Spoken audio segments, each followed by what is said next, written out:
like a butterfly flapping his wings deep down into the forest, man. It's gonna cause a tree fall like 5,000 miles away, man. There ain't nobody seeing nobody. Man, see, like, you don't even know, man. It's like you're born into this world, man. And you got like that, man, the dust and wind, man. Or like the dang old candle, man. It don't matter, man. It's all the time.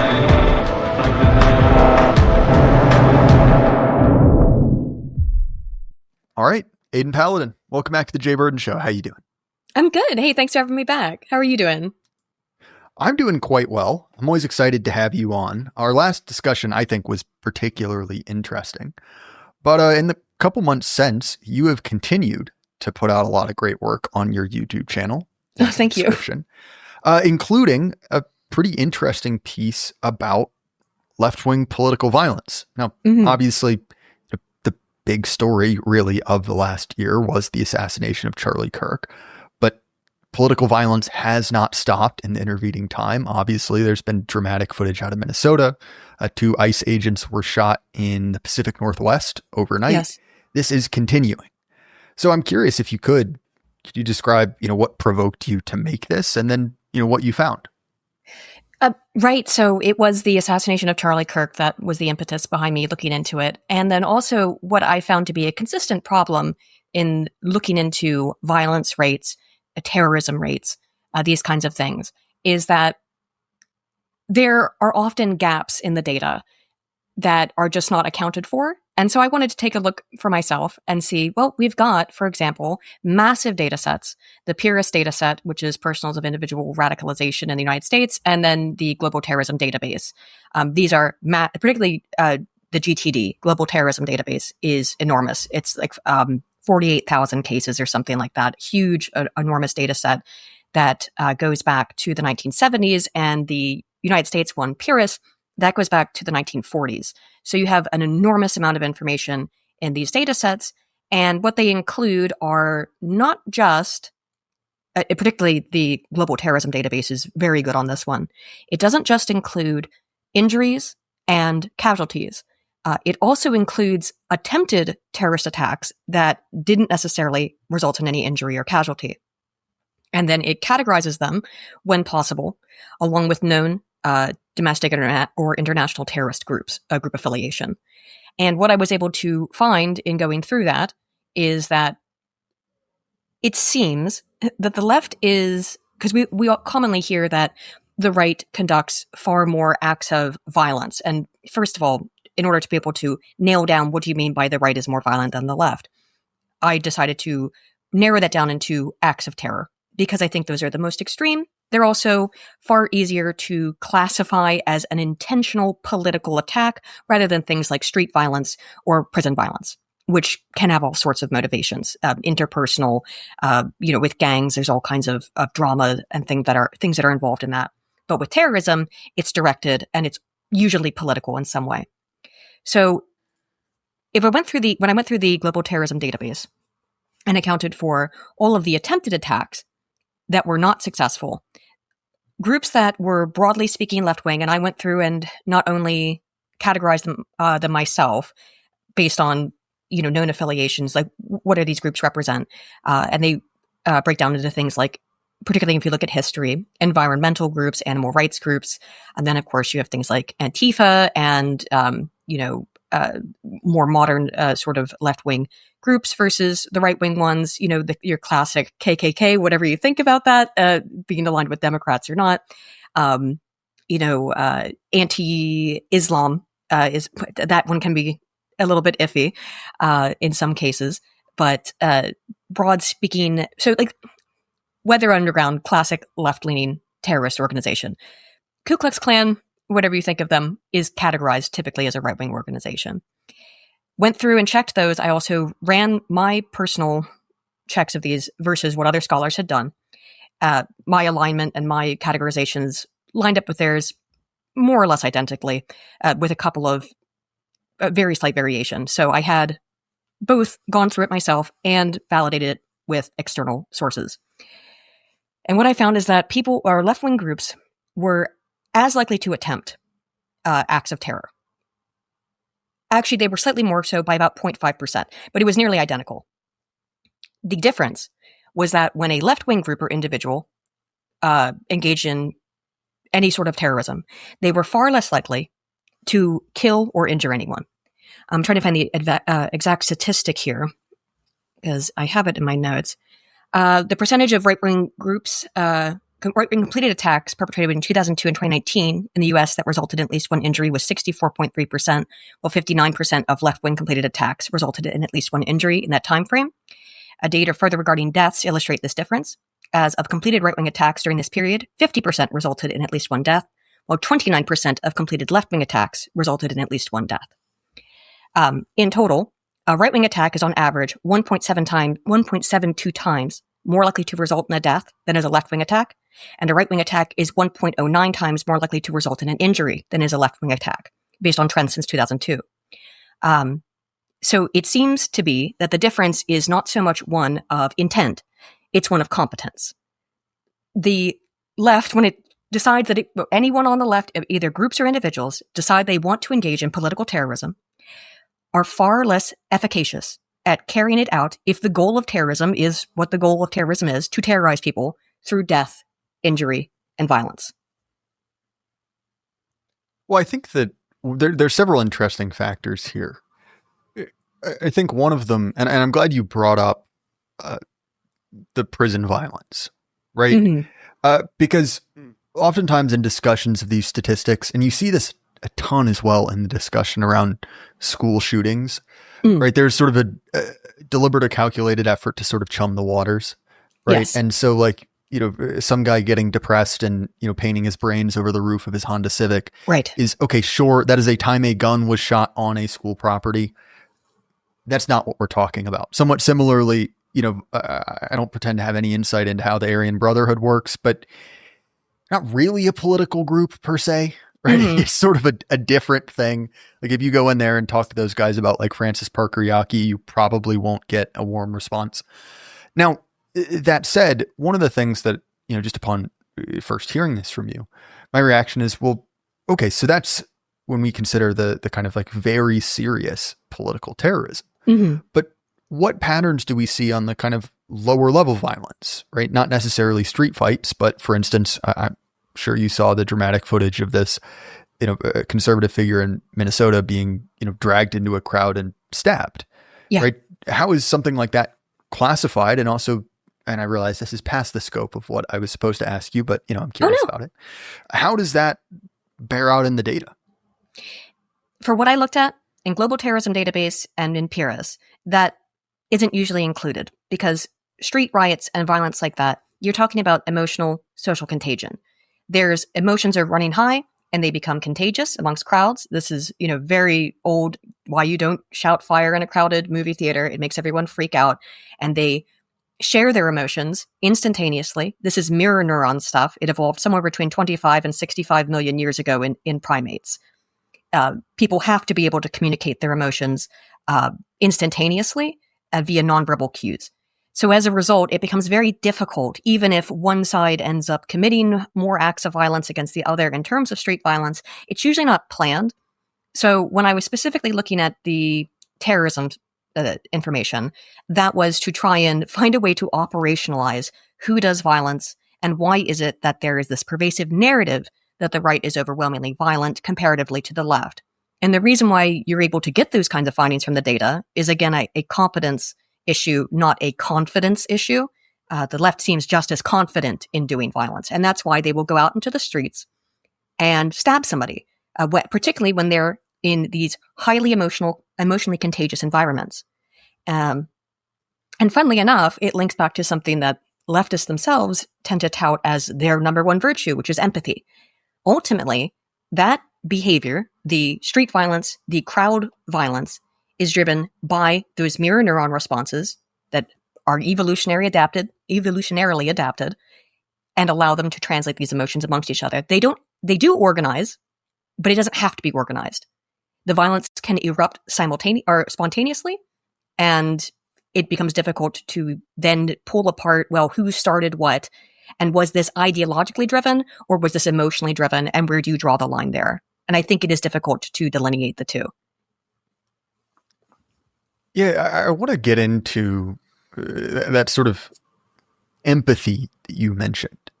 Before we went live, you were talking about, Gad Saad and his framing of suicidal empathy, a term I actually did not know he was responsible for popularizing. I've heard it thrown around. Well, he's about to publish a book on it in, I think, like 3 weeks. So he's not the only one. It's been popularized by plenty of people, but I think Elon Musk has been on Joe Rogan to talk about Gad Saad's suicidal empathy hypothesis and stuff. So I think he's become sort of the face of it.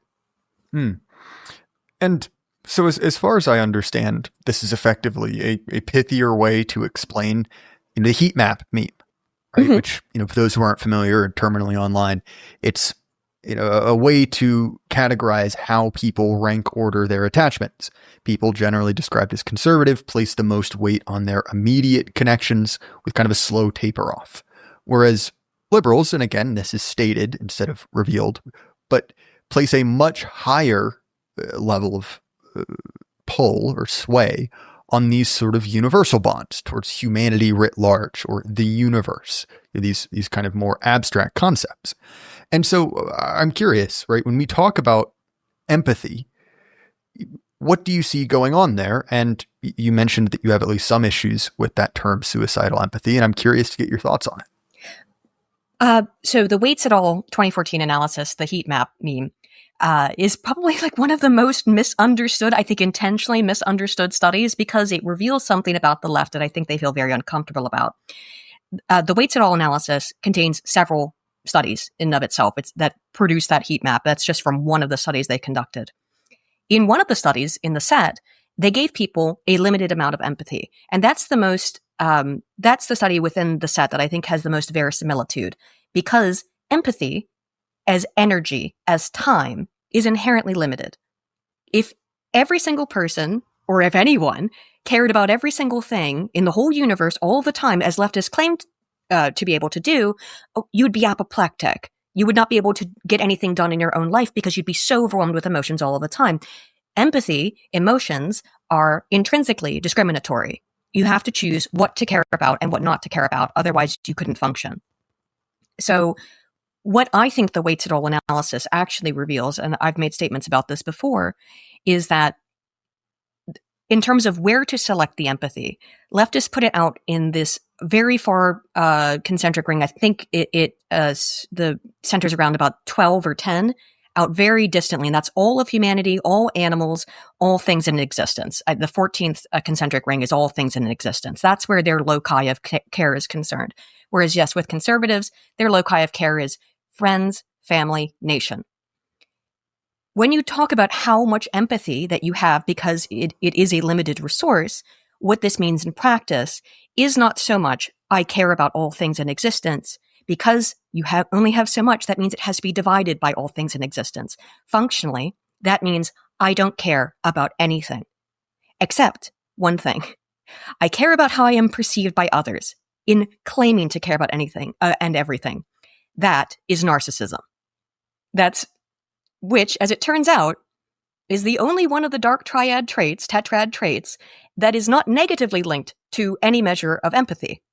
Narcissists are actually very good at wielding and using empathy. And by narcissists, I don't just mean people with clinical, pathological levels of narcissism. I mean with subclinical narcissistic traits. What seems to be the overwhelming factor here that drives leftist empathy is actually narcissism. It's self-enhancement, and it's making the self look good. So when the leftists answered the Waits et al. Analysis there, they weren't thinking, no, I really care about everything in existence. They were thinking, I want to look good to the researchers reading this paper, reading my response to this. Or right, it is what would a good person say. Yes, yes. And this is a common issue in statistical sampling, right? That you oftentimes get the answers that people think you want to hear instead of what they actually think. Social desirability bias, yes. Yeah, I think it even relates to this whole this sort of aesthetics of protest culture, right? Where you see this constantly, and conservatives make fun of these images, where they'll see a protest and they'll see all of these people with cameras, crowded around some sort of image, right? Like the famous one you see on social media is a burning trash can.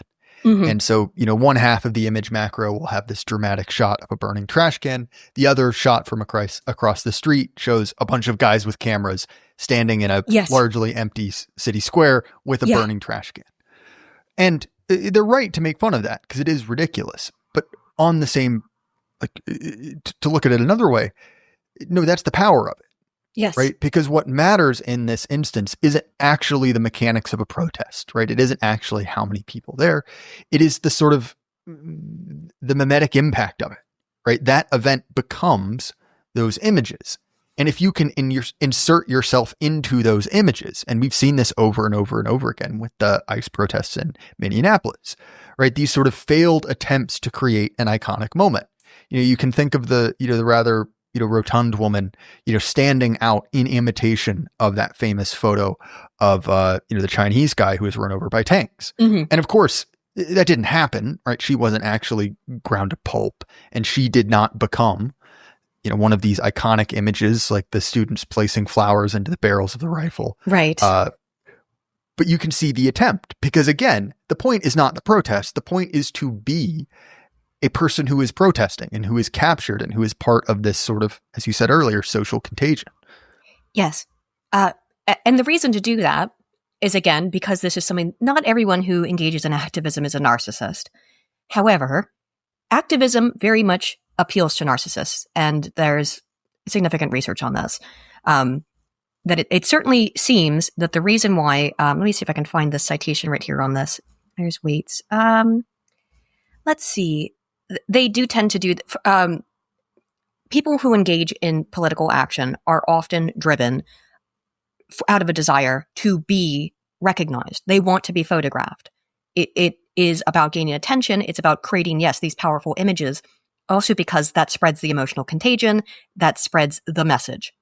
When other people see something that is emotionally evocative, like a sad film, well, you might think, why would anyone want to watch a sad film? If it's spreading negative emotions, feeling negative emotions is inherently unpleasant. However, people report consistently that when they watch a sad movie, they enjoy it. In fact, there's a specific study on this. Let me find it here in film, where this is Hanich and colleagues, Hanich et al. 2014, that were specifically scenes where someone was told about the death of a friend or relative. And when people said that the scene made them feel sad, they expressed greater intention to watch the movie again if they had seen it before, or to watch it if they'd never seen it. So there is a positive emotional experience, a vicarious emotional experience that's gained by feeling sad, negative emotions. Because it's very powerful. So it is potent, a potent political tool to evoke negative emotions in other people. It doesn't necessarily actually make them feel bad because they're feeling these emotions from a safe distance. Well, I mean, and this is something that the ancients recognized, right? Like the whole concept of a tragedy. Yes. Right. It was seen as both. And look, this is a much better version of the mechanic we're describing. But you have this idea of catharsis, right? This sort of, letting out of emotion, but also this was seen as a civic act, right? Something that would sort of unify people because it was a common emotional experience. And there's a kind of quip that runs around, right? Where it's like liberals don't actually know things. They've just seen a couple TV shows and they base their opinions on the world on those TV shows. Yeah.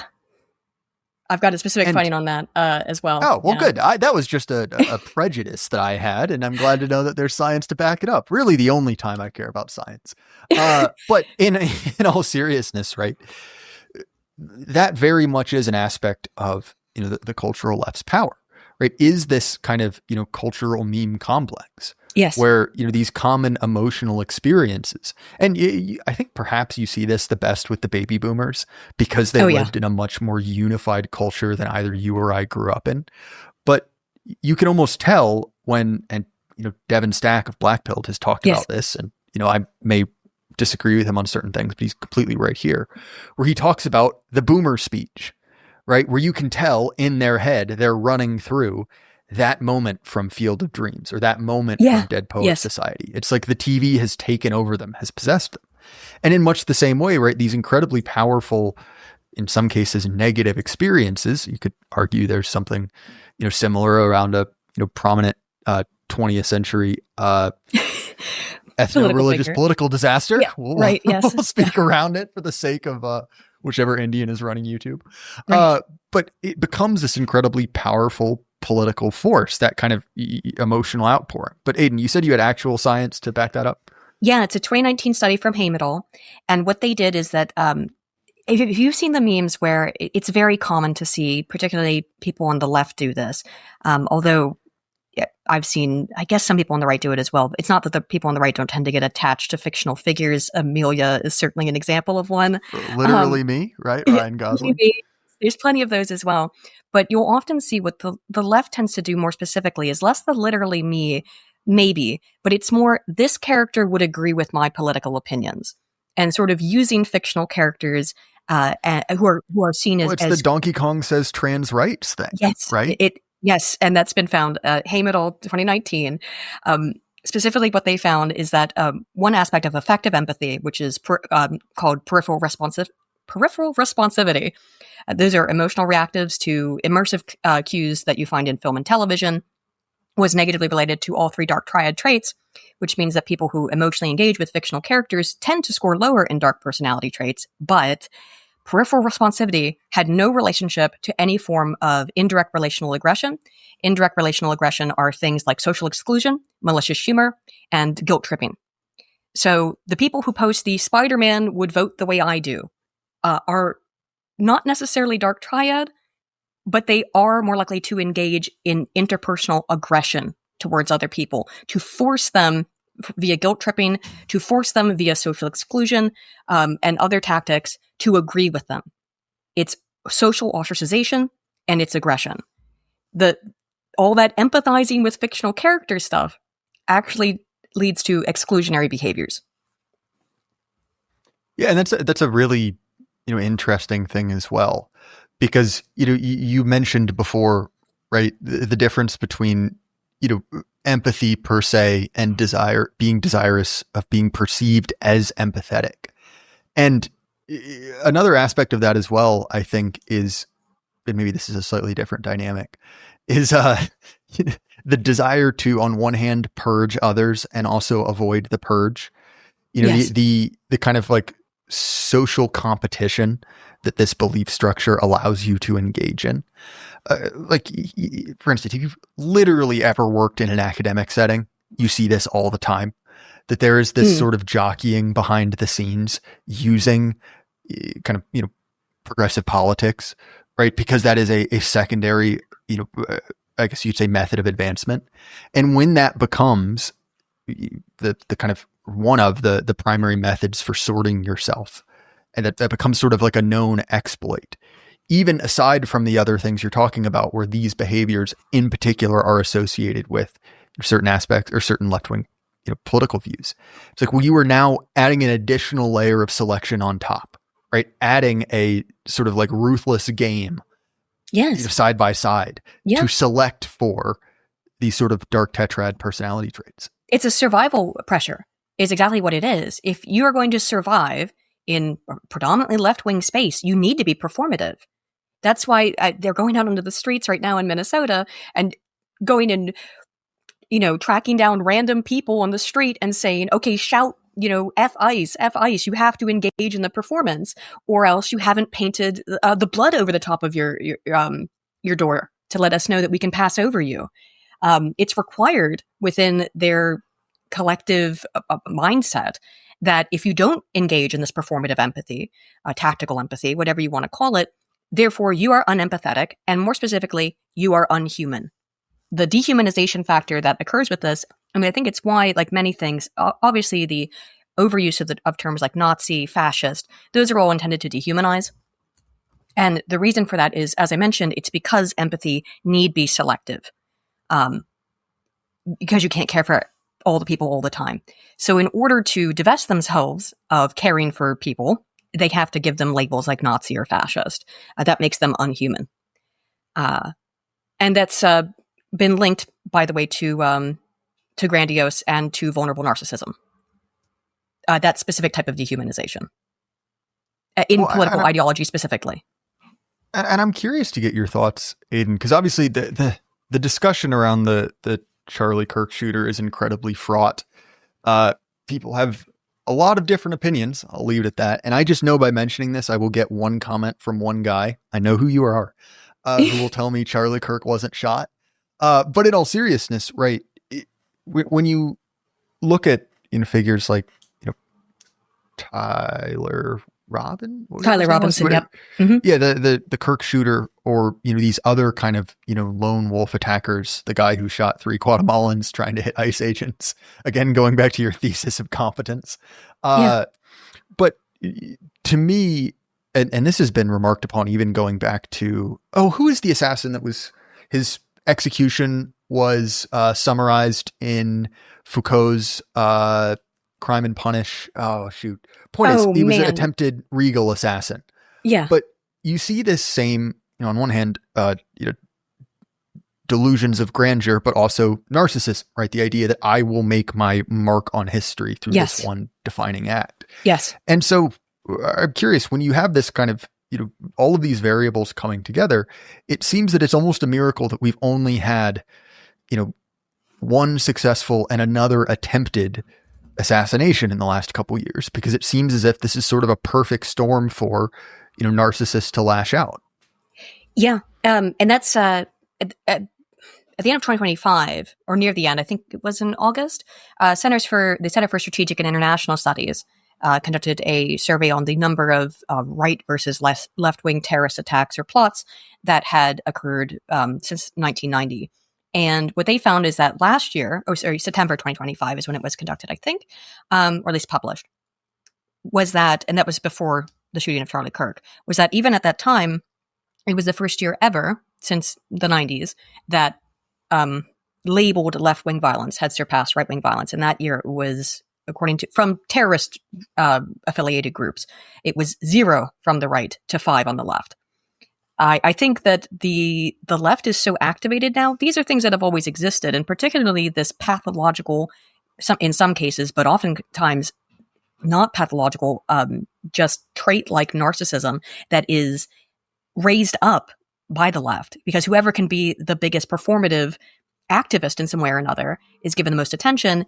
It gains so much social capital, so much social credit for them to behave this way, particularly in the age of social media, where everything is put online, that it causes people who may have some narcissistic tendencies to actively go out and engage in violence and dangerous activity, people like Renee Good, that they wouldn't do in any other circumstance, because they're just focused on the social capital. And they see examples of how much social capital can be gained. Who's the guy that a lot of, like, the Hassan Piker crowd are obsessed with, who shot the Kyle Rittenhouse? Not Kyle Rittenhouse, although they certainly hate him.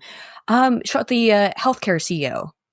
Oh, Luigi Mangione. Mangione, that's it, yes. These people become folk heroes. Even though they're in prison or dead, it doesn't matter. And a lot of times when it seems paradoxical, why would a narcissist or someone with narcissistic traits put themselves in danger? The thing they value the most in danger, it's because the gain that they perceive of that they will get from doing these behaviors that's what calculates first, rather than the possibility. Because a narcissist or someone with narcissistic traits doesn't consider the alternative, that they could be hurt, that they could die, because they're great. They're so perfect. They're such an awesome person. There's no way anything bad could happen to me. So they don't calculate for that. They just, and even if it's calculated sort of in the back of their heads, it's like, well, if I'm martyred, I'll be even more celebrated. I'll gain even more social capital. You can't use it if you're dead, but that part doesn't compute, I don't think. Well, and that's another way to explain, the main character syndrome, right? And you see this viewing, footage of many of these activists, that they genuinely believe, as the meme goes, that they're in a Marvel movie. Yes. Right. That they are at this kind of, orchestrated event where they will, do something grand and be recognized for it. I wanted to correct my citation. It was Discipline and Punish, and the execution was of Robert Francois Damien, who attempted to assassinate King Louis the 15th. Yes. Very gruesome execution. Mm-hmm. Interesting book. Not the biggest fan of Foucault, but there's a lot there. Conversation for another day. Just wanted to correct that. Point is, I think that aspect of sort of internally minimizing the consequences is kind of interesting, especially when you combine this with, and you see this in Robinson, Crooks, many of these kind of mass shooters, right, even before them, who have this kind of incredible, I guess you could say incredible, nihilism about them. Yes. The idea that, effectively nothing matters. And let's be honest, nihilism and narcissism are linked, right? Yeah. That's something that people have been writing about for quite some time. But I think it's sort of an interesting thing as well, because, and if you've gone into there's this whole interesting, circle, people call it like shooter core, right? Which is these online communities that are sort of obsessed with school shooters, obsessed with political violence. A lot of it is teenage edgelord stuff, but they do keep producing these killers. Like, I'm not sure if you remember the Black Groiper who shot up a school. Oh yeah. Odd guy, but these sort of unfortunate individuals tend to sort into these communities. But again, right, there is this repeat, and you can see it. There's a woman on Substack, BX, I think BX writes, she does some interesting work on it, talking about this sort of vast minimization of consequences, where the idea is, you will die in a hail of glory. You will be able to get your message out there. This will become like Ted Kaczynski, this kind of underground tome, that sort of, produces some sort of cultural response, and you will have, left your mark, right? Then the kind of narcissism part.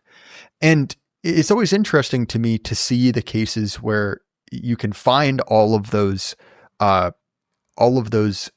guess you could say elements, but not necessarily the conclusion, because this comes back to our discussion of politicized violence. So the origin of the Chud Jack, I believe, was the Dallas-Fort Worth shooter, went to a grocery store, killed a number of people for being Hispanic. And what's interesting about that is that, he was reported as this kind of like 4chan neo-Nazi. But if you've read his manifesto, it's completely insane, right? Yes. There's no political through lines whatsoever. It is simply a sort of way to strike out, a way to, to basically answer that combination of narcissism and nihilism. And I'm curious how many of these people who are being drawn to the left for the sake of political violence are there for that reason, instead of any, left-wing politics in particular. Aydin, sorry, that was a massive rant from me. I'll throw it back to you. There's two things that are related to that. One is a study from Adam Schenck, ADAMCZYK et al. From 2025. And they found that the extreme ideologies of either side were related to, for the right, it was just grandiose narcissism. For the left, it was both vulnerable and grandiose narcissism. And again, that doesn't mean it's coherent. And these are specifically what they classified as extreme ideologies. So, or people who were to the far of either side. Those types of extreme, political opinions are driven oftentimes by mental illness, or at least mental instability, when you start talking about people who are way, way out there. So you will get that on both sides. But Crispin and Bertram's 2025 also, in their study, they called this the dark ego vehicle, which is specifically that individuals with pronounced dark personalities may repurpose political and pro-social activism, this is a quote, as a vehicle to satisfy their ego-focused needs rather than for the pursuit of pro-social goals and social justice, since participation in such activism may give those individuals not only opportunities to gain social status and engage in social conflicts, but also to display moral superiority and, in my opinion, most importantly, dominate others. So you're talking about people already who are emotionally or psychologically unstable, who are going to go the furthest with this. the little street level violence, Renee Good trying to hit a ICE officer with her car or whatever she was trying to do there exactly was probably not in just like abject pathological narcissism. But what drives a lot of these people to extreme acts, as you say, it's that they'll be memorialized forever. That is the ultimate goal of a narcissist or someone with extreme narcissistic traits. It's more important to be memorialized, to be deified. And particularly, I think, when you combine that with atheism, or at least a lack of belief in an afterlife, well, you've only got one shot, don't you? You have one lifetime. You have this one life to leave your mark on the world. Might as well go out in a blaze of glory. The guy who set himself on fire. What was his name? Aaron Bushnell. Aaron Bushnell, yes, because I was looking at that too. Why did that guy do that? Ultimately, that's narcissism. It seems insane to do something so devastating to the self, but I think the core of that is a narcissistic tendency. Yeah, and I think that I want to get into, you mentioned two distinct types of narcissism there. Grandiose and then another category, which I wasn't familiar with. Could you explain the distinction between those? Yeah. Grandiose narcissism, let me find my first citation on this just so I can read it specifically. So I'm quite clear on it. Where is it? Okay. Let's see. Grandiose narcissism. No, do I have this in the wrong order? Oh, I do. It's because of how I've organized my stuff. Oh man. Grandiose narcissism is essentially, it's like, it's what we classically think of with narcissism. I'm the best ever. I'm so important. I'm the most amazing person in the world. Whereas vulnerable narcissism is a little bit different. That tends to be people with actually very unstable egos. And vulnerable narcissism. Where's my? It's hypersensitivity to criticism, fragile self-esteem, and insecurity, often masked by victimhood.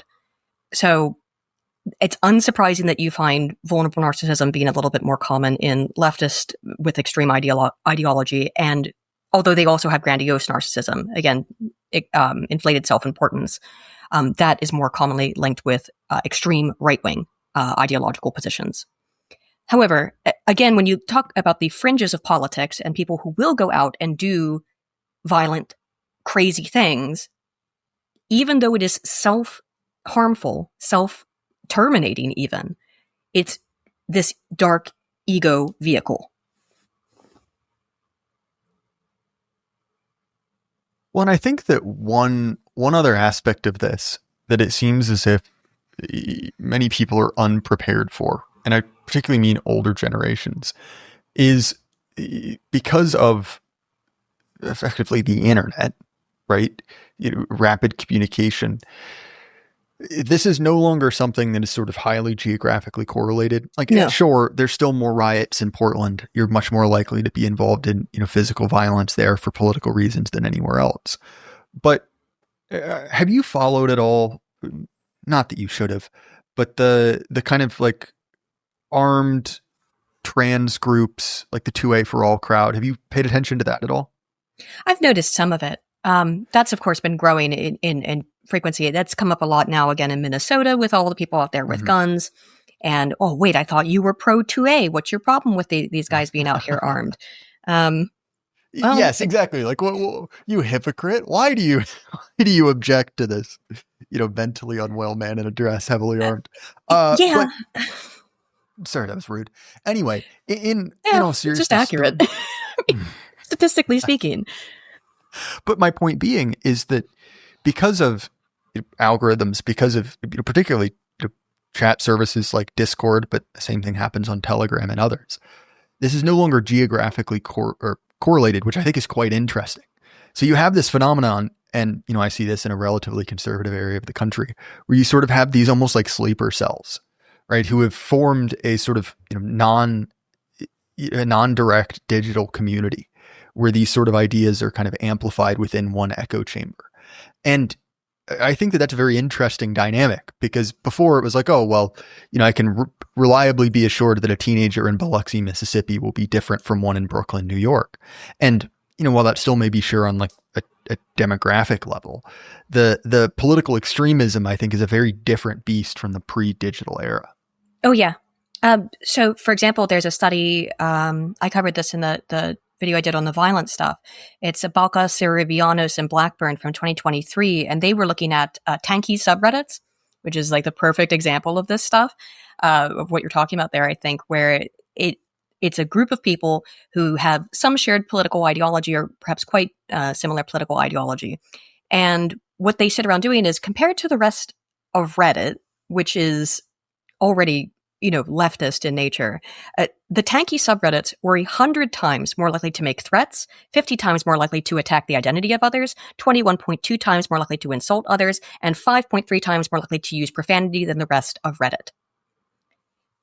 They end up getting involved in these highly ideologically extreme circles, talking about things. And by the way, the things that they talked about the most on these English-speaking subreddits, it wasn't things like that were mostly related to U.S. politics. A lot of it was, what were the things they were so Nicolae Ceausescu. They hate him. They talk about him all the time. For example, all kinds of anger about that. Israel, Palestine, the Uyghur. Actually, they don't call it the Uyghur genocide. They call that Uyghur re-education camps, or re-education centers, or just re-education, or not even re-education. What's the word they used for it?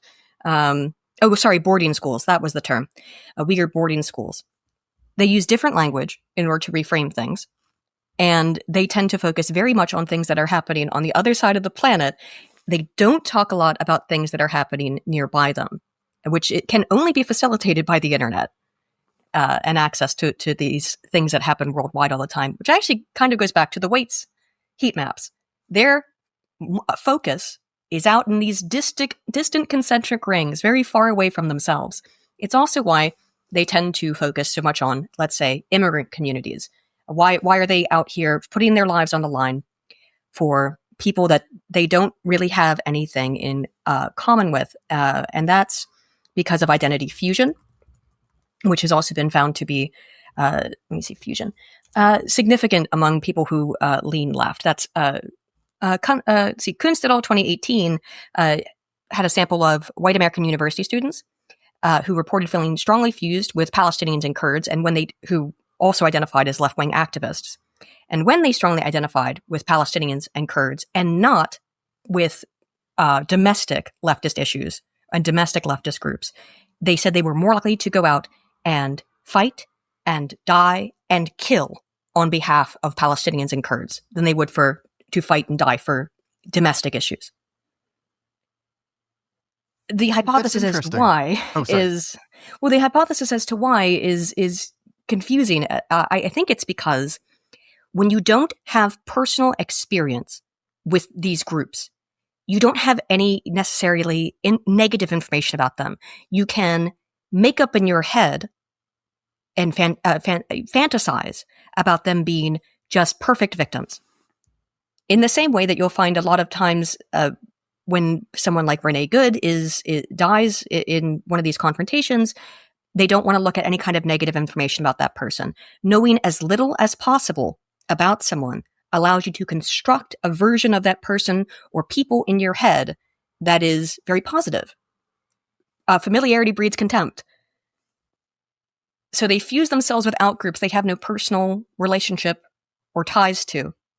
And then because they have no personal relationship or ties, they can make them into psychologically like these perfect moral beings comparatively to people they know. Exactly. I think that's a huge part of it, right? You see the same thing with like nature, right?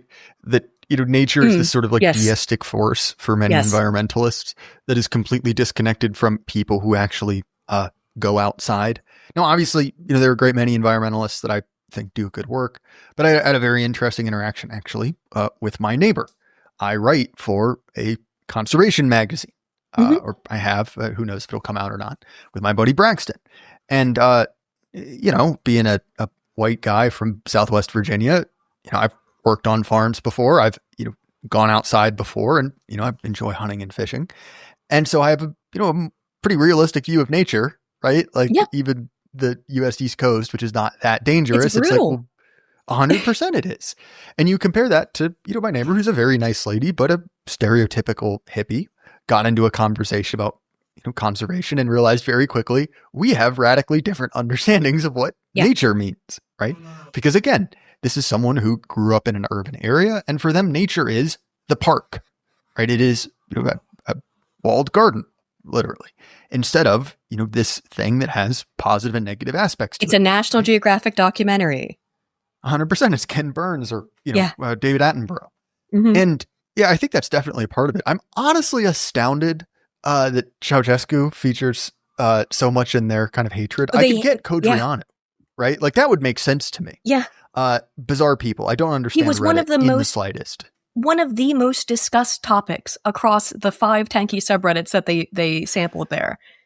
We were just obsessed with him for some reason. Or maybe at that point in time when they conducted it may have just been that at that moment they were particularly obsessed. It's Romania month. They just have themed on different. I guess.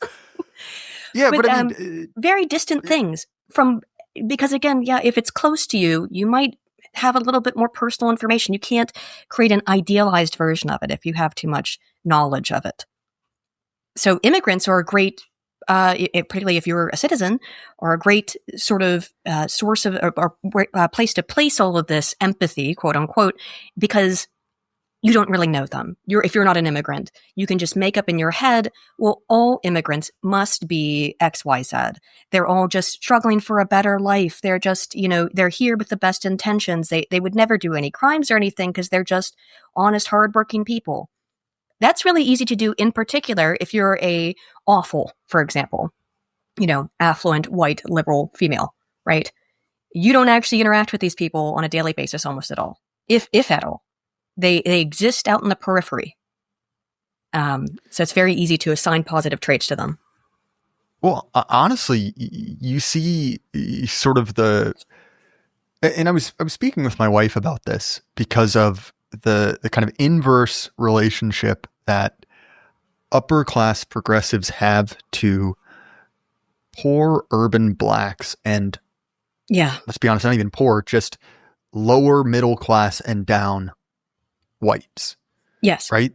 Where, one of these groups, you can probably guess which, has this sort of halo effect around them, right? They're seen as inherently virtuous. They're seen as, inherently oppressed.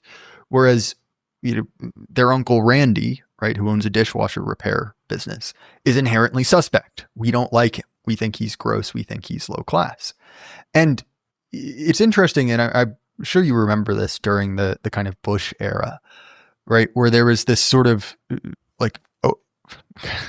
kind of open season on rednecks, right? Yes. And these sort of like competitive virtue signaling about how awful and racist your family or your XYZ distant relation was.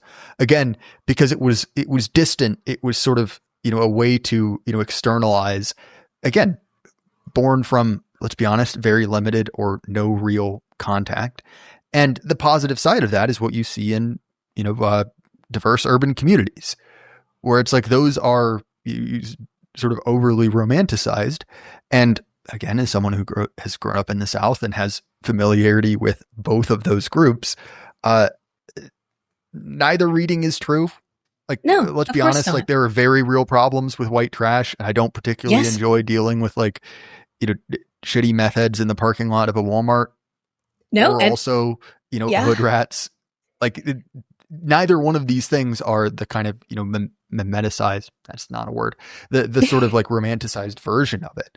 But it is interesting how there's both a positive and a negative aspect to that kind of social distance. But sorry, I'll kick it back to you. Oh, no, sorry. I had a weird connection issue there for a second. It's back. It's good now. No very similar. Growing up, I grew up until I was 11 in rural West Virginia, and then moved to Baltimore City. So I've seen both sides of that. I've seen the white. I grew up around the white trash meth heads, so called, and then I grew up around the ghetto. I mean, it's Baltimore. It's about as bad as it gets. Murder capital of the U.S. So, but again, for the people who are the affluent white liberal females or female liberals, the awefuls, and people in that same sort of category. they go to Christmas and Thanksgiving dinner with Uncle Randy, with racist Uncle Randy. So they've got a little flashpoint of interaction with him that they can model who Uncle Randy and other people like him are off of. And in fact, I just did a video on Christmas for the Christmas season and the political divides that causes. And that in particular is, it seems like in the data where they followed people's cell phones so they could see how long they actually spent at different locations for Thanksgiving dinner, and then polled them about it as well. And it turned out that the leftists ended up staying at those dinners for longer, but they were more likely to report it as being a negative, hostile experience. So the conservatives wanted to leave. They wanted to disengage. They didn't want to be involved in the hostility and the arguments. The liberals wanted to stay and fight. So it seems oftentimes, too, is that they have to maybe even do this virtue signaling, this performative stuff in front of racist Uncle Randy. They want to be confrontational because, again, even if there's no audience, particularly in the age of social media, then they can go home and type on social media and write an article about how they defeated racist Uncle Randy and then turn that performance that they've done at the dinner table into a broader performance for the public. But at least they can model him because they kind of know him. They probably don't have almost any interaction with inner city blacks in Baltimore City, for example. Yeah, well, and I mean, again, right, that is very much, we see a gap between, actual empathy and a desire to be perceived as empathetic. I realize this is not at all a scientific claim, but it's generally poor form to harass your family members at Thanksgiving. Yeah. Right? That's not done. But again, right, there is that kind of secondary social market of being able to, market that on social media and put yourself out as the kind of person who not only has far left politics, but is speaking truth to power, right? Yeah. And if that power is a, 70-year-old aging Vietnam veteran, indeterminate, right? But again, that's that element of social signaling. Yeah, exactly. And it probably is to signal to the family members as well to separate yourself to a certain extent. Because one of the weird things about some of the polling on that one in particular is that when they've been surveyed on it, people on the left and right both agree that going to things like family gatherings and dinners are important and that it's good for emotional health. But then when they actually go and do it, it turns out it's used tactically for this performance of activism. And whether that, again, I don't think social media helps it. There was it Vittorio on Twitter. A couple people have been talking about this recently about how social media has and the divide between women and men in political belief has exploded since cell phones and social media became readily available, or smartphones in particular. It didn't happen in 2000. It happened in like 2010. Or it didn't happen in 1990. It happened in 2005, right after social media and smartphones started to become ubiquitous. Because now there's a perpetual audience. The performative nature of your empathy, the performative nature of your activism is always in your pocket. Before, you could only do it at a street protest or something, but now you can do it constantly. So it reinforces the narcissistic behaviors and rewards them. Yeah, and I think that, it's helpful to view this through the kind of lens of selection. That, when you ascribe, whether deliberately or not, social status to certain behaviors and certain activities, you create a selection bias, right? You are filtering for certain people over others. Obviously, vastly different discussion, but we've seen this in hiring data. Right? Mm-hmm. People of certain skin tones are not being hired. That produces a massive downstream result. My home state of Virginia has just decided that they will overpay non-white contractors. Who knows? I may end up as a West Virginia refugee sooner or later. But in all seriousness, right, again, you're creating a selection pressure. And somewhat similarly, when there is effectively rewards to be given for this sort of antisocial behavior, you're going to see more of it. Now, one of the interesting things that I am constantly wondering about is when we get from the level of social selection to genetic selection, right? Just kind of going through the biological bottleneck. It seems that these would be negatively associated with reproduction, the kind of mentally unwell people doing this, narcissist people You would who think are so. interested in their image, do not reproduce. Is that true? Am I completely wrong? And does it even matter? You would think so. However, tactical empathy, performative empathy, is actually selected for evolutionarily. This has been observed. It's interesting you brought this up because I do actually have the evolutionary rationale here. So specifically in chimps, this is a 1992 paper from Byrne and Witten, Whiten.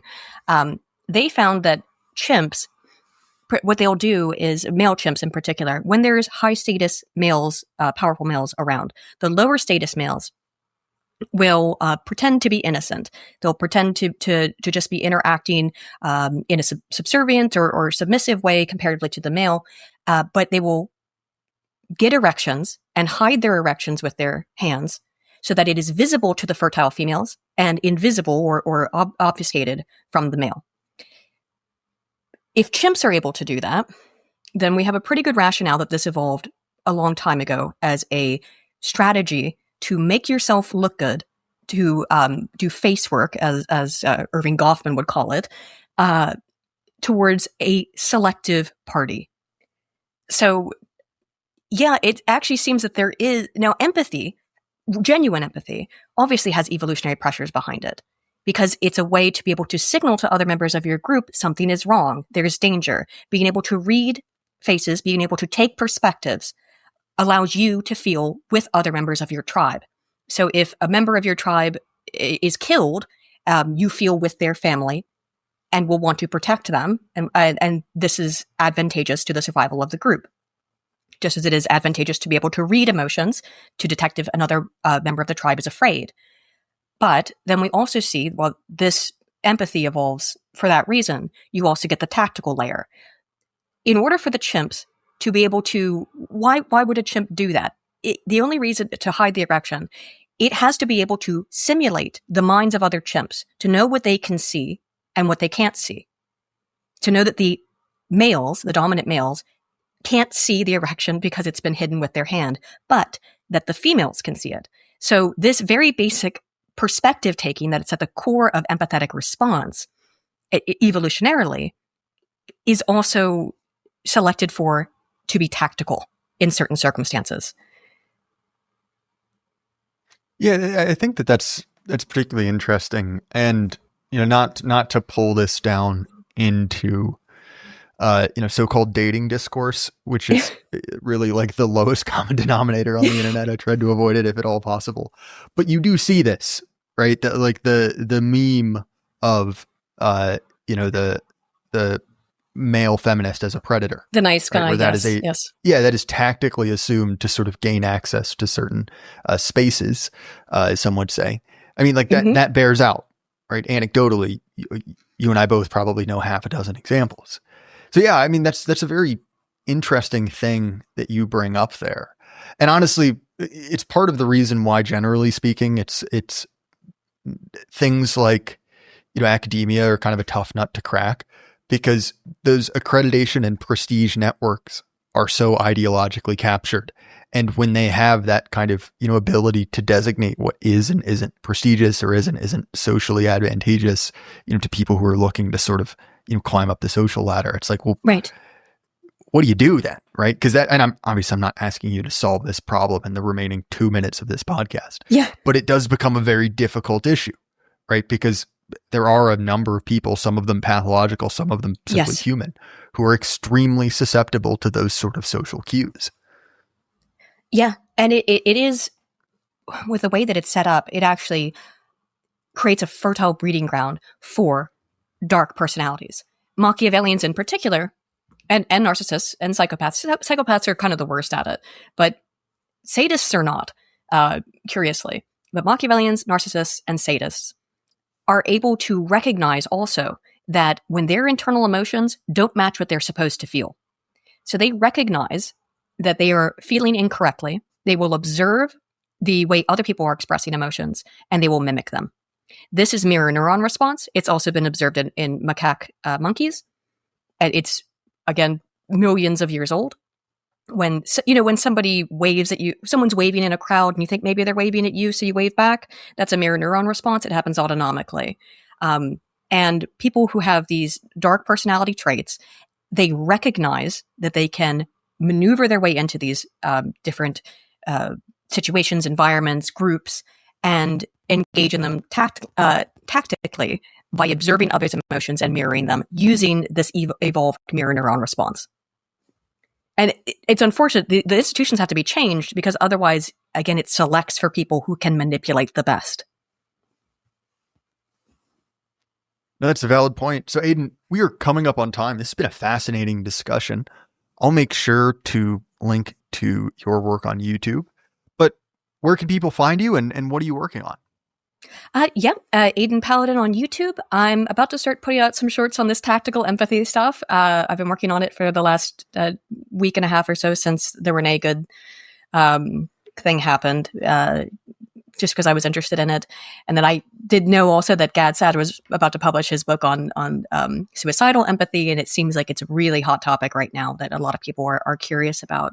I am also looking at launching a Substack that will probably be before the video comes out, but not before the YouTube shorts. So if you're interested in kind of getting the TLDR on all of the major subjects I'm going to cover in the video, those will come out as shorts first, or some of it will come out as shorts first. Then I'll put out something on Substack, the full audio version of it and the actual article if you want to read that. And then if you just want to watch the completed documentary video, that'll be out a couple weeks after that.